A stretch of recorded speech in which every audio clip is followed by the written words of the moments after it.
Hello everyone. आज की class में हम क्लास 12 का मैथ का एक टॉपिक बहुत अच्छा जो कि है लीनियर प्रोग्रामिंग, उसे शुरू करने जा रहे हैं।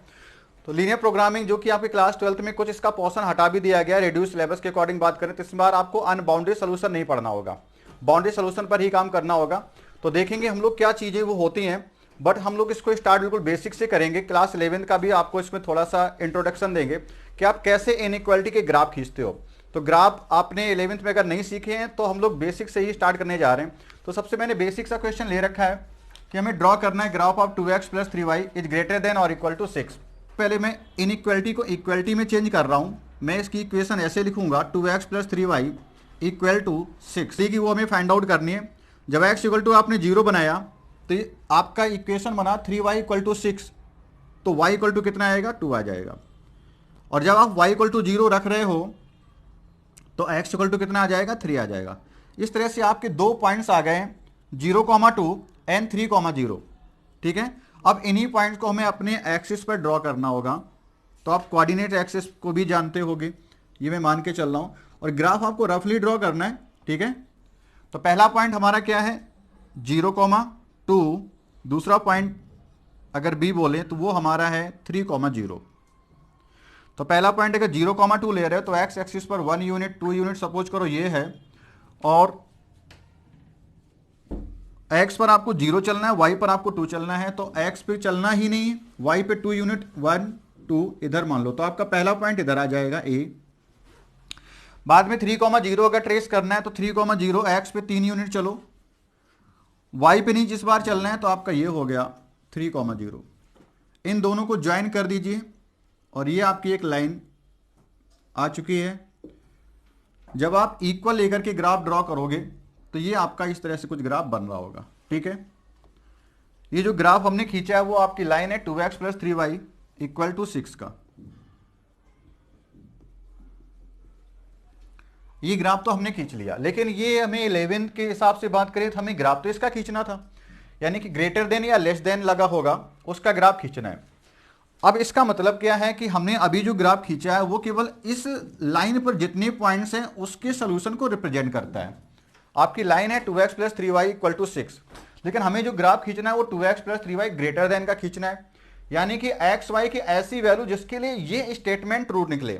ठीक है, तो हमें इसके लिए क्या काम करना होगा, इस लाइन को आप अगर देखो तो इसने पूरे कोऑर्डिनेट सिस्टम को दो पार्ट में बांट दिया है। एक पोर्शन लाइन के अबव है और दूसरा पोर्शन लाइन के बिलो है। तो हमें इन्हीं पोर्शन में से कोई एक पॉइंट जहां से हमें लगे कि ये वाला पॉइंट तो पक्का हमें पता ही है कौन सा है। अगर इस लाइन के नीचे बात करें तो ये इस एक्सिस पर, इस वाले एक्सिस पर या ओरिजिन पर कहीं ना कहीं कोई हमें पॉइंट ले लेना है, और वो पॉइंट के रिस्पेक्ट में हम इस इक्वेशन की वैल्यू को देखेंगे जो इसको सेटिस्फाइड कर जाएगा।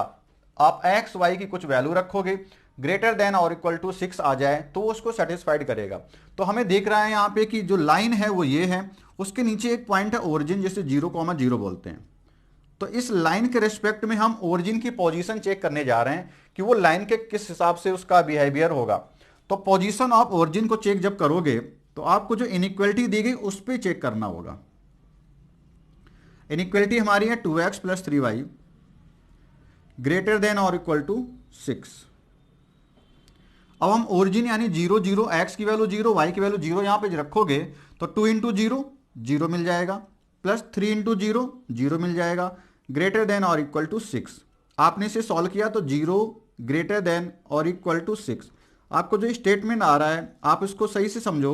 ये कह रहा है कि जो 0 होता है वो 6 से या तो बड़ा है या उसके बराबर है। जबकि ये बात कैसे, ट्रू या फॉल्स, तो आप जानते हो कि 0 तो 6 से छोटा होता है, बराबर ही नहीं हो सकता है, तो बड़े करने की बात ही मत सोचो। तो यानी स्टेटमेंट हमारा फॉल्स है। इसका मतलब क्या हुआ, इसका मतलब ये निकलता है कि जो ओरिजिन है इस इनइक्वालिटी को सेटिस्फाइड नहीं कर रहा है। सेटिस्फाइड नहीं कर रहा है, इसका मतलब ये हो गया कि ओरिजिन जो है इसका आंसर नहीं बनेगा। तो फिर दूसरा स्टेटमेंट ये कह दो कि इसके आंसर रीजन में ओरिजिन नहीं आएगा। आपको मेरी बात शायद समझ में आ रही हो कि 2x plus 3y is greater than और इक्वल टू 6। जो कि ओरिजिन के रिस्पेक्ट में कैसा निकला, फॉल्स निकला। इसका मतलब ओरिजिन इसका सोल्यूशन नहीं है। इसका मतलब यह भी है कि ओरिजिन जिस तरफ है उस तरफ इसका सोल्यूशन नहीं है। तो लाइन की बात करो तो उसके नीचे साइड ओरिजिन है, इसका मतलब उस तरफ उसका सोल्यूशन नहीं निकलेगा। तो दूसरी साइड फिर इस लाइन का सोल्यूशन होगा, लाइन का नहीं, इनइक्वलिटी का सोल्यूशन होगा। तो इस लाइन के अपर पार्ट को आप कहोगे कि ये इसका एक सोल्यूशन है। तो ये जो रीजन मैंने ऐसे सेट कर दिया है, ये इस इनइक्वलिटी का सोल्यूशन है। ठीक है, आपकी इनइक्वलिटी क्या थी, 2x + 3y is greater than और इक्वल टू 6। इस पर जितने सारे पॉइंट हैं वो सभी इसको सेटिस्फाइड करेंगे। तो इस तरह से हमने एक छोटा सा ग्राफ आपको दिखाया है। आई होप आपने ये 11th में पढ़ रखा होगा। ठीक है, तो आप इसको नोट करिए। अब हम लोग अगले क्वेश्चन की ओर बढ़ेंगे। आइए, तो अब हम आपकी क्लास का, आपकी बुक का एक्सरसाइज का पहला क्वेश्चन उठाते हैं। क्वेश्चन इस तरह से है, maximise z = 3x + 4y subject to the constant x + y less than और equal to 4 and x and y greater than और इक्वल टू 0। अब यहाँ पे हमें देखना है कि हम इस चैप्टर में पढ़ रहे हैं वो क्या मतलब है इसका। हमारा एक ऑब्जेक्टिव फंक्शन होगा जिसको हमें या तो मैक्सिमाइज करना होगा या मिनिमाइज करना होगा। तो वो फंक्शन कैसे बनता है, क्या इसका मीनिंग है, थोड़े अभी जब हम लोग और एक्सरसाइज के आगे बढ़ेंगे तो हमें इसका ओवरव्यू सही से मिलेगा, क्यों पढ़ रहा है एक्चुअली इस चैप्टर को। बिजनेस में हमें किसी पर्पज से काम करना है, अपनी लागत को कम करना चाहते, कम से कम इन्वेस्टमेंट करते हुए, या प्रॉफिट को ज़्यादा से ज़्यादा करना चाहते, तो वही हमारे फंक्शन है। ऑब्जेक्टिव हमारा क्या रहेगा, वो ये है, किसी तरह से किसी बात को लेकर कहा गया कि इसकी वैल्यू को मैक्सिमाइज करो, ज़्यादा से ज़्यादा, बड़ी से बड़ी उठाने की कोशिश करें। कॉन्स्टेंट का मतलब होता है कुछ प्रतिबंध भी लगाए गए हैं, ऐसा नहीं कि हमें कुछ चीज़ें करनी है, कुछ लिमिटेशन के साथ काम करना, वो ये है हमारी। ठीक है, तो अभी तो मैं इतनी बारीक जानकारी से ही काम कर रहा हूँ। ठीक है, तो हमारा पहला काम क्या है, इनके सबके ग्राफ ड्रॉ करना। आपको पिछले पार्ट में भी हमने, पिछली जो क्वेश्चन लिया तो उसमें भी हमने कराया। अब उसी के अकॉर्डिंग हमें इसका ग्राफ फिर से ड्रॉ कर लेना है। ये हमारा एक्स एक्सिस, ये वाई एक्सिस, ये ओरिजिन। एक हमें लाइन मिल रही है x + y लेस देन और इक्वल टू 4। तो इसके लिए भी टेबल बनाना चाहो तो बना लो, नहीं तो डायरेक्टली आप समझदार हो तो कर सकते हो। एक बार x = 0 तो y इक्वल लेकर के सॉल्व करोगे। मैंने बताया था इनइक्वलिटी है, इक्वल लेकर सॉल्व करो। अभी थोड़ी देर के लिए इसे बोल दो कि ये इक्वल टू 4 लिखा है। तो जब x = 0 करोगे तो y = 4, तो y में 4 पे आपका इंटरसेप्ट कटेगा। इंटरसेप्ट मैंने वर्ड बोला, आप 11th में जानते होगे इंटरसेप्ट होता क्या है। जब आपने स्ट्रेट लाइन पढ़ा होगा तो वहां पे 4, इसके कोऑर्डिनेट हो गए 0,4। दूसरी बार जब y = 0 करोगे तो x = 4 मिलेगा। तो x = 4 यहां पे मान लो। इन दोनों को ज्वाइन कर दीजिए। इस तरह से ये लाइन आपके इस ग्राफ को हमने बना दिया। ये ग्राफ किसका, x + y = 4। अब हमें तो बात करनी थी लेस देन के लिए, तो फिर से पोजीशन चेक करेंगे ओरिजिन की। फॉर ओरिजिन के लिए क्या है, कौन सा रीजन होगा, ओरिजिन यानी 0,0। हमें नहीं मालूम चल रहा है यहां से कि इस लाइन के इस तरफ वाला पोर्शन हमारा आंसर रीजन है या नीचे वाला आंसर है। तो ओरिजिन की पोजीशन जब आप देखोगे तो इसमें x की वैल्यू 0, y की वैल्यू 0 इधर रखिए लेफ्ट हैंड साइड में। तो हमें क्या मिला, 0 + 0 लेस देन और इक्वल टू 4, 0 लेस देन और इक्वल टू 4। मतलब 0 4 से छोटा होता है या 4 के बराबर है। इनमें से कोई बात आपकी कंडीशन सेटिस्फाइड हो जाए, क्योंकि या हम कह रहे हैं और है, चॉइस है ना। आपके दोनों स्टेटमेंट साइमल्टेनियसली करेक्ट नहीं है तो कम से कम एक चॉइस है, एक सही हो जाए। 0 4 से छोटा होता है, यस, हमारी कंडीशन सेटिस्फाइड हो गई। तो स्टेटमेंट कैसा है, ट्रू है, 0 4 से छोटा है। अगर 0 4 से छोटा है इसका मतलब ओरिजिन सेटिस्फाइड कर रहा है इस इनइक्वालिटी को। इसका मतलब ओरिजिन आंसर रीजन में आएगा, यानी कि आंसर रीजन जो होगा उसके अंदर ओरिजिन आएगा। तो ओरिजिन तो ये है, इसको आंसर रीजन में लाना है, तो इसका मतलब नीचे की तरफ हमें आंसर रीजन लेना होगा। तो ये आपका आंसर रीजन रहेगा इस लाइन के लिए, या यूं कहें इसका ये ग्राफ रहेगा। तो ये बातें आप 11th में कर चुके हो, नहीं कर चुके तो मैं डिटेल में ही चीजें आपको दे रहा हूं। और ध्यान रखना कि जब ये लाइन में इक्वल का साइन होता है, ये लाइन में आपका इक्वल का साइन, तो लाइन को पूरा डार्क बनाया जाता है। अगर ये केवल ऐसे होता इस तरह से, तो यहां पे हम डॉट ऐसे ऐसे कट करके लाइन का ग्राफ बनाते। फिलहाल अभी नहीं, आगे क्वेश्चन आएगा तो देखेंगे। तो अभी इक्वल का साइन लेकर के चलते हैं। ठीक है, ये हमने ग्राफ ड्रॉ कर लिया। चलिए अब हमें क्या करना है, अपने जो फंक्शन की बात करें उसको मैक्सिमाइज करना है। अब हमें ये देखना है, साथ ही साथ हमें ये भी दिया था 2 ग्राफ और रह गए हमारे x ग्रेटर देन 0 और y ग्रेटर देन 0। अब x ग्रेटर देन 0 कहां होता है, y ग्रेटर देन 0 कहां होता है, तो इन सभी लिमिटेशंस को हमें एक साथ ड्रॉ करना है। अभी जो ग्राफ खींचा वो इसका हमने खींचा है, x ग्रेटर देन 0 यानी कि x की पॉजिटिव डायरेक्शन ही तो हो गई, x इक्वल टू 0 इधर, ग्रेटर देन 0 इधर होता है, यानी कि x ग्रेटर देन 0 ये वाली सारी बातें x ग्रेटर देन 0 की हो गई। ये x ग्रेटर देन 0 का रीजन जाएगा। इसका मतलब ये तो इधर को कह रहा है, तो इस y एक्सिस से इधर का हमें आंसर लेना ही नहीं है, कोई भी पॉइंट इधर का हमें नहीं लेना है। दूसरा क्या कह रहा है, y ग्रेटर देन 0 कह रहा है। y ग्रेटर देन 0 कहां होता है, x एक्सिस के अबव होता है। अब y हमें इस तरह के लिए इशारा कर रहा है कि इस लाइन से आप ऊपर रहिएगा। तो अब हमें सारी कॉन्स्ट्रेंट को, लिमिटेशन को सेटिस्फाइड करते हुए आंसर देना है।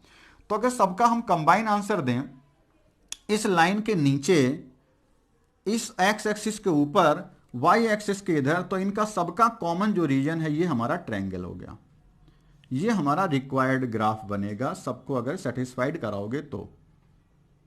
आई होप अब आपको पूरी तरह से बात समझ में आ रही है कि हमें कितना पोर्शन ग्राफ का लेना है, कितना नहीं लेना है।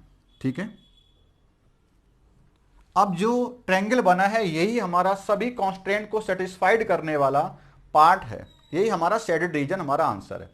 अब इसी के बिहाफ पर हम देखेंगे कि ट्रायंगल के कॉर्नर्स, एक ये मिला, एक ये मिल गया और ये मिल गया। इन सभी पॉइंट्स के बारे में बात करो तो आपको तो पता है ये कितना चले थे, 4 चले थे, इसके कोऑर्डिनेट हो गए 4,0 और ये कितना था 0,4 जो लिखा हुआ है। इसको हमने ए पॉइंट बोल दिया, इसको बी पॉइंट बोल दिया और ये हमारा ओरिजिन। ठीक है, 0,0। तो हमें जो कॉर्नर पॉइंट्स मिले हैं इन्हीं पर हम अपने ऑब्जेक्टिव फंक्शन की वैल्यू को चेक करते हैं। तो पॉइंट्स हमारे क्या, उसके लिए आप एक टेबल बनाना शुरू कर दो।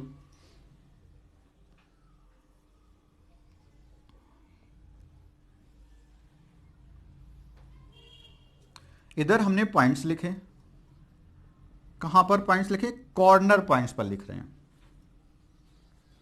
कितने पॉइंट्स हैं, 3 पॉइंट्स हैं। तो तीनों के लिए हम अपने ऑब्जेक्टिव फंक्शन यानी z की वैल्यू को देखेंगे। z इक्वल टू कितना है, 3x प्लस 4y है। पॉइंट्स पहला हमने लिया, ओरिजिन ही लिया 0,0। इस पर जो वैल्यू रखोगे तो पूरा कितना आने वाला है, z की वैल्यू 0 आने वाली है। ठीक है, दूसरा अगर a पर चेक करो वो कितना है, 4,0 है। उस पर जब 4,0 यहां रखा तो 4 3 जा 12 हो गया, प्लस 0, 12 प्लस 0 यानी कि 12 आ गया। तीसरा पॉइंट हमारा है 0,4। जब इसको रखोगे 0,4 को, तो जो बी पॉइंट पर है उस पर कर्व की वैल्यू यानी कि ग्राफ से हमें जेड के लिए क्या वैल्यू मिल रही है। आप 0,4 रखोगे तो 0 प्लस 4 4 जा 16, 0 प्लस 16 16। आपकी जेड की ये 3 वैल्यू आ रही हैं। आप भी जानते हो मैक्सिमाइज करने का मतलब होता है सबसे बड़ी से बड़ी वैल्यू कहां पर आ रही है। तो हमें दिखाई दे रहा है अच्छी तरह से कि जब हमने 0,4 निकाला उस पर जेड की वैल्यू सबसे मैक्सिमम है। तो यही हमारा फंक्शन है जो एक्सेप्टेड होगा, इसी को हम लोग टारगेट कर रहे थे। हमारा जो ऑब्जेक्टिव था वो कहां से पूरा हो रहा है, 0,4 से हो रहा है, जब जेड कितना हो रहा है 16 मिल रहा है। तो ये हमारी वैल्यू मैक्सिमम है। तो क्वेश्चन में यही कहा था कि मैक्सिमाइज करना है हमें, और वो कहां पे मिल रहा है 0,4 पर। तो हम लिखेंगे हियर जेड इज मैक्सिमम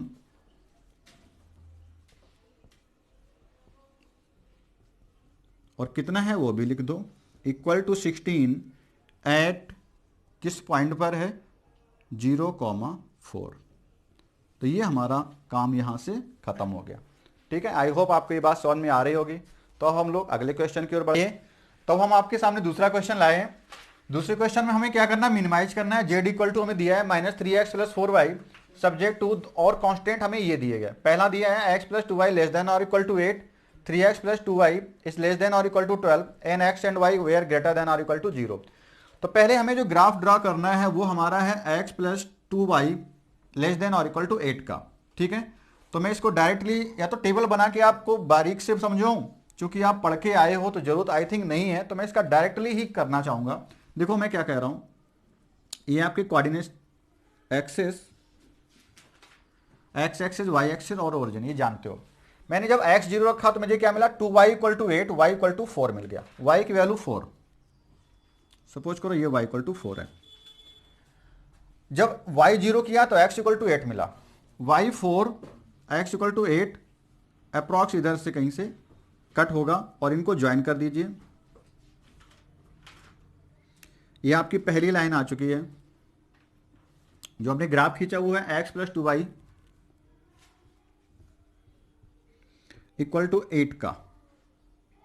अब दूसरी इक्वेशन की ओर चलते हैं और इन कॉर्नर पॉइंट को भी लिखते रहिए। ये है आपका 8,0, ये है आपका 0,4। अब नेक्स्ट लाइन के बारे में सोचते हैं, वो है 3x plus 2y equal to 12 मान के ग्राफ खींच लो। तो अगर मैं x 0 रख रहा हूं तो 2y equal to 12, y equal to 6 आ गया। y इक्वल टू 6, ये 4 है, सपोज करो इधर कहीं 6 रहा होगा, तो ये 0,6 आपका पॉइंट। जब आपने y इक्वल टू 0 रखा होगा तो 3x equal to 12, x equal to 4 आ गया, इधर कहीं x इक्वल टू 4 मिल जाएगा। तो इसके कोऑर्डिनेट हो गए 4,0 और इन दोनों को ज्वाइन करने वाली लाइन आपकी ये जाएगी। इस लाइन की इक्वेशन है 3x plus 2y less than or equal to 12। Equal लेकर के ग्राफ खींचा है तो चलो इक्वल अभी लगा देते हैं। अब बात करते हैं मैं किसके लिए कौन सा रीजन लेना। इसमें लेस देन लगा था, ओरिजिन के रेस्पेक्ट में बात करो, 0 प्लस 0 0 मिला, लेस देन और इक्वल टू 8, सही बात है। 0 8 से छोटा या बराबर छोटा होता है तो सही है, सेटिस्फाइड कर गया। यानी कि इस लाइन के लिए ओरिजिन उसका आंसर रीजन होगा, यानी इसके आंसर रीजन में ओरिजिन आएगा। तो ये लाइन आपकी ये थी, ये कहेगी आंसर रीजन में ओरिजिन आएगा। इधर नीचे इसका ग्राफ इस तरह से।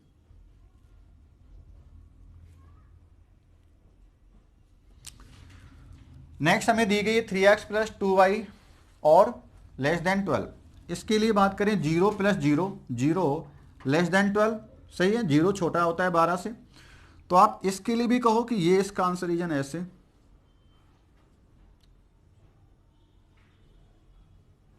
ध्यान रखना, इस लाइन ने अपने ऊपर के आंसर को मना कर दिया, यानी कि ये आपका आंसर रीजन फिर नहीं हो सकता इधर। और इस लाइन ने अपने ऊपर का आंसर मना कर रखा, तो कॉमन इसका ये भी नहीं होगा। तो अभी जो हमें कॉमन मिला वो इतना मिल रहा है, देखना सही से। अभी जो कॉमन मिला वो ये मिला, इतना कॉमन मिला। और इसके नीचे का पोर्शन अभी तक हमें ये कॉमन पोर्शन मिला है। लेकिन बाकी दो कांस्टेंट पर भी तो ध्यान देना है हमें। वो कौन से हैं? x और y दोनों कैसे? Greater than or equal to 0। अब और हमारा पोर्शन कम हो गया। x ग्रेटर देन 0 मतलब y एक्सिस से केवल उधर रहना। ये y एक्सिस है, इसके लेफ्ट साइड नहीं, राइट साइड केवल आंसर, यानी कि इधर वाला आंसर एक्सेप्टेड है, ये वाला, ये वाला। और y ग्रेटर देन 0 का मतलब हो गया कि y में x एक्सिस कहेगा कि मेरे नीचे मत आओ, नीचे आने पे y नेगेटिव मिलेगा, यानी कि y greater then 0 above x axis, तो फिर ये वाला पोर्शन। अब सबका कॉमन सॉल्यूशन देखो, इस लाइन से ऊपर रहना है आपको और इस लाइन के राइट साइड रहना, इधर रहना है, इधर रहना है, ऊपर रहना। सबका कॉमन सॉल्यूशन ये मिला। अब आपको जो ग्राफ दिख रहा होगा ये इसका कॉमन सॉल्यूशन है, ठीक है। जो कॉमन सॉल्यूशन है उसके कॉर्नर पॉइंट देखो कौन कौन से हैं। ये हमारा ओरिजिन था, ये हमारा a है, 4,0 है,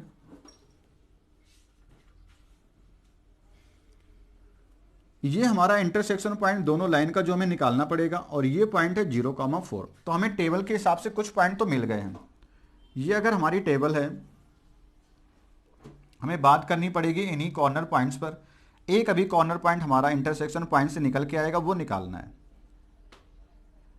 ये points and z equal to -3x plus 4y। पहला पॉइंट कॉर्नर में है 0,0, तो ओरिजिन ये रहा। दूसरा ये ओरिजिन हो गया, ये हो गया 4,0, तो 4,0। तीसरा मैं इसको ले रहा हूं 0,4 को, और ये जो इंटरसेक्शन पॉइंट ये निकालने चलते हैं। तो इनको इक्वल लेके सॉल्व कर लो। ये लाइन कौन सी थी? x plus 2y equal to 8, और दूसरी लाइन कौन सी? ये है 3x plus 2y, 3x plus 2y equal to 12। दोनों में y का कोफिशिएंट इक्वल है तो आप क्या करो, y को कॉमन कैंसिल कर दो। तो हम सब्ट्रैक्ट कर रहे हैं दोनों इक्वेशन में, माइनस माइनस माइनस कैंसिल हुआ, 3x से x गया 2x equal to 12 minus 8 4, x is equal to 2। आपका x इक्वल टू आ गया 2। इस पॉइंट पर x कितना है, 2 है। y की वैल्यू निकालनी बाकी है, तो किसी एक इक्वेशन में आप इसको रख देंगे। तो x इक्वल टू 2 जब मैं रखूंगा यहाँ पर, तो 2 plus 2y equal to 8, 2y equal to 8 minus 2 6, 2y equal to 6, y equal to 3। आपका इस तरह से x और y की वैल्यू आ चुकी है। ये पॉइंट जो हमने निकाला वो हमारा है 2,3। नेक्स्ट पॉइंट ये है 2,3। अब इन्हीं पॉइंट्स पर हम ऑब्जेक्टिव फंक्शन z की वैल्यू को निकालेंगे, और चूंकि हमें मिनिमाइज करना है तो जो सबसे मिनिमम वैल्यू आएगी वही हमारा आंसर हो जाएगा। तो जब 0 0 रखोगे तो यहाँ पे 0, यहाँ पे 0, 0 प्लस 0 0 मिलेगा, तो z इक्वल टू 0 मिला। 4,0 रखोगे, 4,0 4 3 जा 12, z इक्वल टू माइनस का 12 प्लस 0 यानी कि माइनस का 12 आया। 0,4 रखोगे तो 0 4 इंटू 4 16, तो z इक्वल टू आ गया 16। 2,3 रखोगे माइनस का 6, 2,3 रखना है, और 3 4 जा 12, तो प्लस का 6 आ जाएगा। ठीक है, ये वैल्यू मैंने वहाँ लिख के दिखा दी, यानी प्लस का 6 आ रहा है। ठीक है, तो आपने क्या क्या निकाल लिया, जेड की सारी वैल्यू निकालनी है। तो आपको अभी तक सबसे मिनिमाइज करने के लिए वैल्यू जो मिली है मिनिमम कौन सी आ रही है, वो आ रही माइनस का 12। तो इस तरह से आपका काम यहाँ बना है। आपको मिनिमाइज ही तो करना था। किस पॉइंट पर आना, 4,0 पे। तो हम इसको लिखेंगे, this is here z is minimum at, point था आपका 4,0, और मिनिमम कितना है वो भी लिख दो, इक्वल टू -12 एट 4,0। आइए अब हम आपके सामने एक अच्छे से ग्राफ को डिस्कस करने जा रहे हैं। आपको ग्राफ खींचना होगा x - 2y लेस देन और इक्वल टू 0। यहाँ पे ग्रेटर देन हो, बट ध्यान ये रखना कि जो भी हम टाइप ऑफ डिस्कस करने जा रहे हैं उसमें x और y होगा, कांस्टेंट टर्म नहीं होगा। मींस ग्रेटर देन या इक्वल टू कोई नंबर यहाँ पे 6 5 2 इस तरह से नहीं होगा, इक्वल टू 0 होगा, यानी x का टर्म होगा और y का टर्म होगा। इस पर्टिकुलर ग्राफ की बात करने जा रहे हैं। तो उससे पहले मैं आपको कुछ चीजें दिखाऊं। x एक्सिस y एक्सिस, कितने लोगों को आइडिया है कि y equal to x is the line passing through origin, आपकी ये होती है, this is the line y equal to x. अगर y इक्वल टू एक्स ये लाइन है तो दूसरी लाइन आप जानते होंगे y इक्वल टू एक -x भी होता है, उसके बारे में भी बात करेंगे। y इक्वल टू एक्स की अपनी एक फैमिली है, y equal to 2x, y equal to 3x, y equal to 7x, ये अगर लाइन है तो y इक्वल टू 3x का देखो ना स्लोप का पोर्शन बढ़ता है, 2 3, या कह दो कि x का कोफिशिएंट बढ़ना शुरू हो गया। अगर x का कोफिशिएंट बढ़ेगा तो ये जो लाइन इस तरह से है, ये लाइन y एक्सिस की तरफ मूव करना शुरू करती है। तो y इक्वल टू 2x से बिल्कुल स्लाइटली थोड़ा सा ऊपर उठेगी, ऐसे y एक्सिस की तरफ मूव करनी, मतलब अगर ये अपर पार्ट इसके पास आ रहा है तो लोअर पार्ट भी इसके पास ही तो जाएगा। ऐसे देखो दोनों पास होते जा रहे हैं, तो आपका एक साइड ऊपर उठेगी लाइन, y इक्वल टू मान लो 5x है, तो ये लाइन नीचे उठना शुरू हो जाएगी, गिरना शुरू हो जाएगी, y equal to 5x। y equal to 10x अगर है तो ये और ऐसे जाएगी इस तरह से, ये y इक्वल टू 10x। तो ये y की फैमिली हो गई, y equal to x line की फैमिली हो गई। अब मैं बात करूं अगर y इक्वल टू -x, तो y इक्वल टू -x के लिए आप क्या करोगे, इस डायरेक्शन में, ये y इक्वल टू -x है। y इक्वल टू -x में भी आप जब कोफिशिएंट बढ़ाओगे तो भी y के पास ही पहुंचेगा। मतलब y इक्वल टू आपसे कहें -7x, तो आप क्या करोगे, इस तरह से ऐसे पास होती जाएगी। ठीक है, तो ये आपको y इक्वल टू एक्स या y इक्वल टू -x से ग्राफ के अकॉर्डिंग और भी नंबर के हमने ग्राफ बताए। अब आपको जो पढ़ाने जा रहे हैं वो आपको ग्राफ निकालना है y equal to x - 2y less than और इक्वल टू 0 का। उसके बारे में जरा सोचो।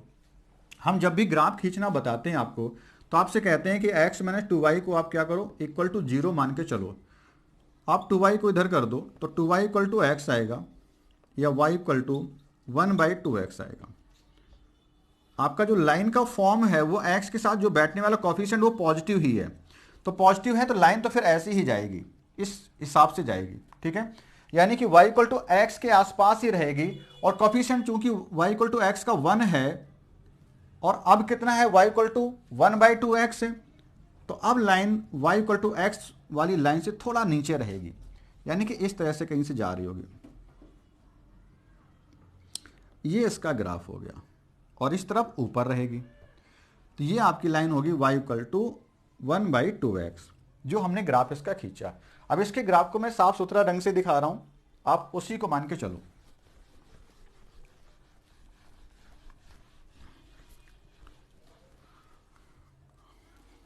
कोऑर्डिनेट एक्सिस,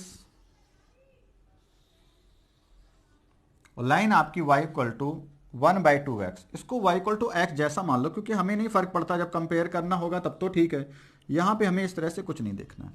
ये आपकी लाइन हो गई y इक्वल टू 1/2x, या जो आप इसे बोलते हो x - 2y इक्वल टू 0, कुछ भी आप अपने हिसाब से मान लो, ठीक है। अब आपको पता है कि ये लाइन फर्स्ट क्वाड्रेंट के और थर्ड क्वाड्रेंट से पास होके जा रही, इस लाइन ने ना तो सेकंड क्वाड्रेंट टच किया ना ही फोर्थ क्वाड्रेंट टच किया, तो आपको जो पॉइंट उठाना हो वो या तो सेकंड या फिर फोर्थ क्वाड्रेंट का कोई एक पॉइंट उठा लो, जो आपको लगे कि ये सेकंड क्वाड्रेंट में है या ये फोर्थ क्वाड्रेंट में है। यहां पे जो भी पॉइंट होगा उसमें x की वैल्यू होगी, है ना, और y की वैल्यू भी होगी। तो x कैसा होगा, पॉजिटिव, तो x मैं कह दूं 4 होगा। y कैसा होगा, चलो -2 होगा। मैंने इस तरह से फोर्थ क्वाड्रेंट का एक पॉइंट लिया है, और इस क्वाड्रेंट को देखना है कि लाइन का जो हमें एक्चुअल रीजन पता करना है इसकी तरफ है या इससे ऊपर है। अगर ये पॉइंट हमारी लाइन की इनइक्वालिटी को सेटिस्फाइड कर गया तो फिर हमारा आंसर रीजन इसकी तरफ होगा, अगर इसको सेटिस्फाइड नहीं करेगा तो फिर आंसर रीजन इस पॉइंट से ऊपर की तरफ हो जाएगा। तो हमें अब की बार ओरिजिन से नहीं पता करना है, क्योंकि हमें ओरिजिन से तो लाइन पास होके जा रही है। पॉइंट हमें कहां से चेक करना होगा, 4, -2 को चेक करना है। तो चलिए देखते हैं, हमारी जो लाइन है इनइक्वालिटी वाली वो ये है, x की वैल्यू 4, y की वैल्यू -2। तो x इक्वल टू जब 4 रखा -2, और y की जगह पे जब हमने रखा -2, तो 4 -+4 कितना आया, 8 आया। क्या 8 लेस देन होता है 0 से छोटा होता है, ये तो फॉल्स हो गया। 8 बड़ा होता है, तो ये हमारा स्टेटमेंट कैसा हो गया, फॉल्स हो गया। स्टेटमेंट हमारा फॉल्स है, इसका मतलब x - 2y लेस देन और इक्वल टू 0 का जो ग्राफ होगा उसमें आंसर जो झुकेगा उसमें ये पॉइंट नहीं आएगा, क्योंकि ये पॉइंट इस लाइन के नीचे है, तो आंसर फिर कहां होगा, इस लाइन के ऊपर होगा। तो अगर लेस देन के लिए आप ग्राफ खींच रहे हो तो इसका आंसर इस लाइन से ऊपर का पोर्शन हो गया। अगर लेस देन का ये पोर्शन है तो ग्रेटर देन का कहां रहा होगा, इससे नीचे रहा होगा, सीधी सी बात है। अगर ये इसके लेस देन के लिए पार्ट है तो ग्रेटर देन का अगर बाई चांस खींचना होता तो फिर नीचे का पोर्शन हम लोग ले रहे होते। तो इस तरह से हमने जो आपको ग्राफ बताया, ऐसी लाइन जो कि इक्वल टू 0 हो, लेस देन हो या ग्रेटर देन हो। आई होप आपको ये बात समझ में आ रही होगी।